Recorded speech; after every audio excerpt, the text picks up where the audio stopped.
Hi hello welcome back to my channel SLR trends. So ఈరోజు video ఏంటంటే బోడకాకరకాయ recipe అండి. So బోడకాకరకాయతోటి పులుసు ఎలా చేసుకోవాలో చూపిస్తాను. ఈ బోడకాకరకాయలతోటి మనం టమాటా వేస్ట్ చేసుకోవచ్చు, కర్రీ చేసుకోవచ్చు, వెల్లుల్లి కారం కూడా చేసుకోవచ్చు. సో ఈరోజు అయితే నేను పులుసు ఎలా చేసుకోవాలో చూపిస్తాను. సో దానికోసం మనము ఒక పావు కిలో వరకు బోడకాకరకాయలు తీసుకోండి. సో ఇప్పుడైతే మార్కెట్లో చాలా ఉంటాయి అన్నమాట, చాలా ఉంటాయి. ఈ కర్రీ అయితే చాలా టేస్టీగా ఉంటుంది. సో మీరు కూడా ట్రై చేసి చూడండి. సో వీటికి కావాల్సిన పదార్థాలు ఏంటో చూద్దాము.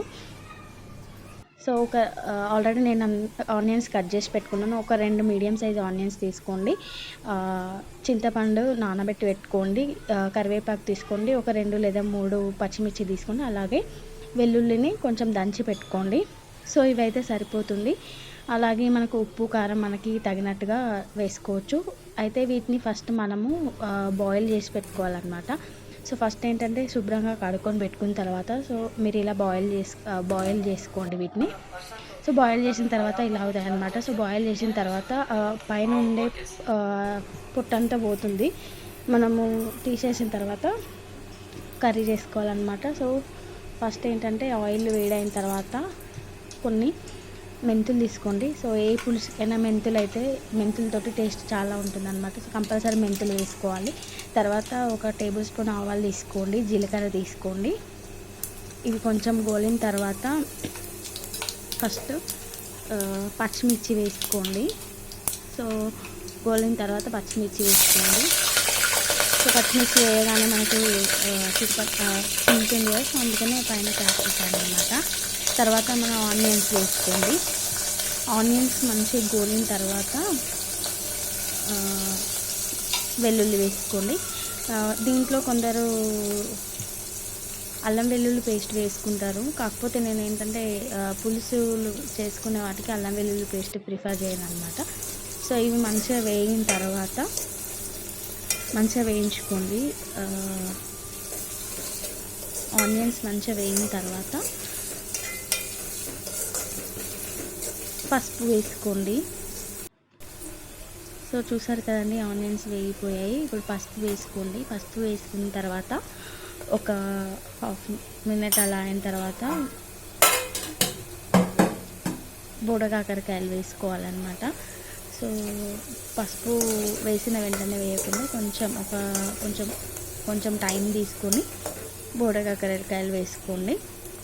సో బోడకాకరకాయలను మనము ఉడకబెట్టిన తర్వాత ఇలా హాఫ్ చేసుకోవాలి. కట్ చేసి పెట్టద్దు. కట్ చేస్తే ఏంటంటే మనకి లోపల సీడ్స్ ఉంటాయి కదా, అవి కూడా కట్ అవుతాయి అన్నమాట. అలా కాకుండా చుంచుకోవాలన్నమాట.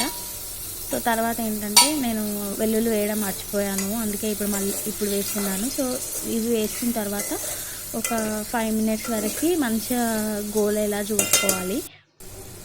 సో చూసారు కదండి, మంచిగా గోలిన తర్వాత మనము చింతపండు రసం వేసుకోవాలి. సో మీకు పులుపుకు తగిన విధంగా, కొందరు పులుపు ఎక్కువ తినే వాళ్ళు ఉంటారు, కొందరు తక్కువ తినే వాళ్ళు ఉంటారు కదా. సో మీ పులుపుకు తగిన విధంగా చింతపండు రసాన్ని రెడీ చేసుకొని పెట్టుకున్న తర్వాత అవి బుడకాకరకాయలు వేయించిన తర్వాత పులుసు వేసుకోవాలన్నమాట. సో నేను ఇంకా కొంచెం చింతపండు రసం వేద్దామని అనుకుంటున్నాను.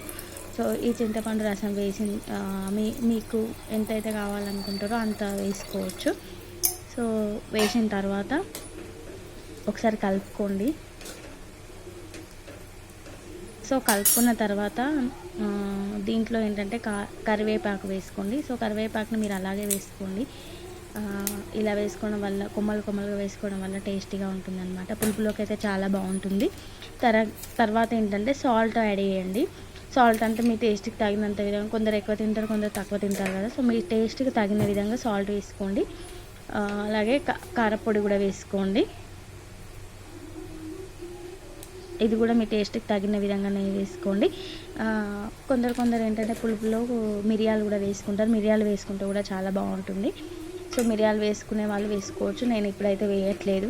సో మిరియాలు వేస్తే మా పిల్లలు తినట్లేదు, అందుకే వేయట్లేదు అనమాట. సో కొంచెంసేపు 10-15 నిమిషాల వరకు మసలేలా చూసుకోండి. సో పులుపు ఎంత మరిగితే అంత బాగుంటుంది అనమాట. సో తర్వాత ఇలా ఉంటుంది. సో ఇదండి ఈరోజు వీడియో కనుక మీ అందరికీ నచ్చినట్లయితే please like, share and subscribe to my channel.